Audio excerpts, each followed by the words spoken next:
Je m'appelle Célia, j'ai 25 ans maintenant. Et donc on partait avec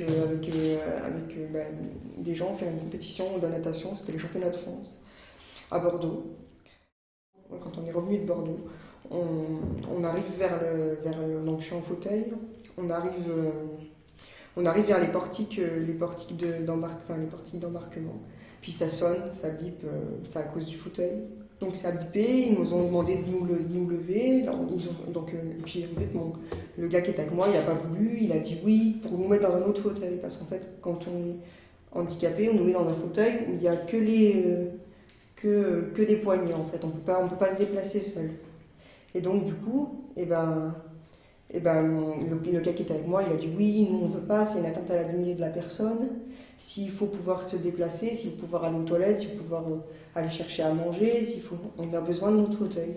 Et puis bon, ils ont pas voulu, ils nous ont envoyé deux vigiles de l'aéroport pour régler le problème, quoi. Et puis donc nous tout petits sur le fauteuil, eux immenses, quoi. C'était assez bizarre. Puis donc un des deux hommes, il me dit, puis moi j'avais peur, ça fait très peur. Et du coup, un des deux hommes, il me dit, lève-toi, pour faire passer le fauteuil sans moi. Donc il me fait me lever, et puis il fait passer le fauteuil sans moi, ça ressonne, et puis là il dit, il faut démonter le fauteuil. Puis moi je dis, ben c'est pas possible, si vous me démontez, il faut me le remonter, quoi. Je peux pas partir je peux pas me débrouiller sans mon fauteuil. Et là-dessus, il a dû trouver que j'étais un petit peu embêtante. Il m'a emmené dans la pièce, et puis dans une pièce toute seule avec lui. Il a fermé la porte, et donc il me dit lève-toi. Je dis ben moi je suis handicapée, je peux pas me lever. Enfin, j'ai essayé d'expliquer que je pouvais pas me lever, quoi. Et en fait, donc il m'a porté, il m'a mis sur une chaise pour me lever. Puis il me dit bon bah on va démonter le fauteuil. Je dis on peut pas démonter le fauteuil, c'est pas possible. Il me dit oui mais vous pouvez très bien cacher des choses dedans. Je dis ah bon oui. Et puis après donc arrive la fouille, et puis le mec il commence à, puis il a dû se rendre compte que je ne pouvais pas, quoi, qu'il pouvait pas me fouiller parce que j'étais une femme, quoi. Et du coup il appelle sa collègue, il lui dit il faut venir parce qu'il faut venir faire la fouille. Et en fait, c'était pas une fouille, je ne me pas demandé de les habiller, mais bon, il ne pouvait pas me toucher, quoi. Et du coup, la fille, elle a dit bah, j'ai pas le temps, fais-le toi-même. Du coup, je me suis retrouvée avec le mec qui touche, comme ça. Non, mais après, donc, du coup, ils ont quand même fini. Donc, ils nous ont quand même laissé, on a réussi à prendre le fauteuil, quand même. On a réussi au bout parce que moi, on a réexpliqué qu'on pouvait pas se déplacer, qu'on pouvait pas aller aux toilettes. Vous imaginez si on va aux toilettes, s'il nous arrive quelque chose, il faut le fauteuil, quoi, c'est obligé. Et puis il faut qu'on puisse se déplacer librement, pouvoir aller chercher des choses dans l'aéroport, si on doit aller chercher par exemple de la bouffe à manger, ou voilà, je veux dire, c'est. Et voilà, ils ont fini par nous laisser passer, mais ils ont quand même réussi, parce que nous, ce qu'on voulait, c'était arriver dans l'avion avec le fauteuil, pouvoir s'asseoir tranquille sur les sièges.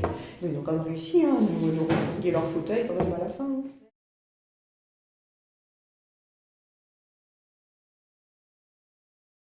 Bah, j'ai commencé à avoir peur parce que j'ai commencé à me dire, même si je savais que j'avais rien à me reprocher, rien, bah, ça fait toujours peur parce que je te dis, on est vraiment très bas par rapport aux gens et déjà le fait qu'ils soient en hauteur, ça fait tout de suite inférieur à la personne. Enfin, je veux dire, puis il y a l'uniforme, il y a tout parce qu'il y avait quand même, bon, c'était un vigile, mais il y avait quand même un uniforme, il y avait quand même, voilà quoi, je veux dire, c'est pas, et puis, ça fait bizarre quand même parce que bah, tu te demandes ce qui se passe, puis tu te dis que t'es pas dans le tort de dire moi je veux mon fauteuil pour ces raisons-là. Parce que c'est des bonnes raisons qu'on a données. On a dit que c'était une atteinte à la personne, à la dignité de la personne, c'est la vérité. Enfin, si c'est un monsieur qui t'emmène aux toilettes alors que t'es une femme, c'est quand même. Je veux dire, bon, on sait jamais, il pourrait être un petit peu détraqué ou un peu bizarre. Et ben, il pourrait m'arriver quelque chose. Ou l'inverse, je veux dire, si c'était une femme, puis c'est un peu gênant pour un homme si c'est une femme qui l'emmène, enfin, je sais pas. À moins que ça fasse plaisir qu'on soit une femme, je sais pas, mais bon. Moi, j'avais pas très envie que. Puis après, j'avais pas envie qu'on doive m'emmener partout. Puis en plus, ils n'ont pas toujours envie, ils sont pas toujours très disponibles, alors ils n'ont pas envie forcément de t'emmener au bureau de tabac quand tu vas aller au bureau de tabac. Tu vois. Je me suis sentie un petit peu, comment, pas dénigrée, enfin, comment on dit, enfin, inférieure à des gens normaux, quoi, entre guillemets. Voilà, plus digne d'un coup, voilà, je veux dire, des gens, on te met comme ça, puis même, lève-toi, je veux dire, déjà, on vous voit les gens, enfin, je veux dire, c'est pas parce qu'on est handicapé qu'on n'a pas le recouvrement comme tout le monde, et après, les gens que tu connais, c'est pas pareil, mais les gens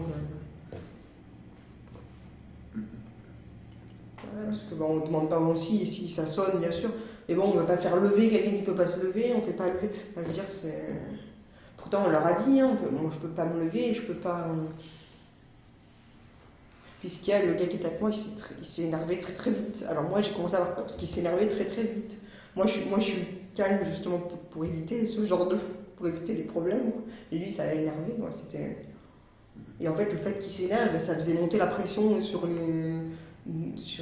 deux autres qui venaient, quoi. Parce qu'eux, ils venaient pour faire leur travail, on leur avait demandé de faire.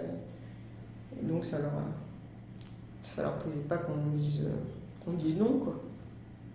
Parce que je pense qu'ils rencontrent pas beaucoup de gens qui disent non, je veux pas prendre le petit fauteuil, quoi. Et je veux garder mon fauteuil, ça doit pas arriver souvent, donc voilà. Quand je suis rentrée chez moi, quand je fais le bilan de tout ce qui s'était passé, mais bien sûr, de toute façon, même pendant, t'es triste parce que bah, je te dis, on se sent dénigré, on se sent. Voilà, puis bah, tu te dis, non, c'est pas de ma faute, si déjà je suis handicapée, c'est pas de ma faute. Alors si en plus t'as des gens après qui en rajoutent,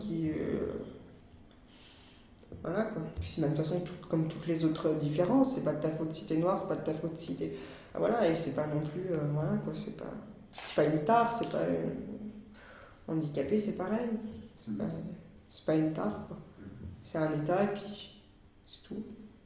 Puis il faut vivre avec, et puis les gens, bah, s'ils peuvent bien t'aider à vivre, t'aider à bien vivre, t'aider à avancer, c'est pas mal quoi.